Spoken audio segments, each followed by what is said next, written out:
На кадрах этой хроники 40-х годов танцовщица Раймея Булисова. Она была артисткой Крымско-татарского драматического театра. Раймея Булисова родилась в 1918 году в селе Ахманай Ленинского района. После окончания школы училась в Акмесджите в музыкально-хореографическом училище. День башланганда Райметам неге кетеді, оларны танцевальный группаны алып кеттелер неге перед ранеными и советскими солдатами выступать. В Иргере о неткенде почти что весь фронт она прошла. И бара ойнай. Сон ойна болған сон, видимо, вальс шеллер. Рокоссовский, военачальник советской армии, лично он ее пригласил танцевать.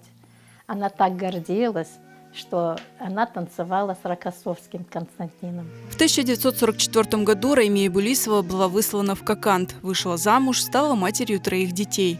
Жалакудук деген жерде директор дома пионеров болып чалышты. Яхшы чалышты, кружоклар чалышайды, түрлі-түрлі, балалар қатынайды. Мен оларны evine кірген едім. Кірсем, маға альбом көрсетті. Оғадар дүлібер ресімлер бар еді.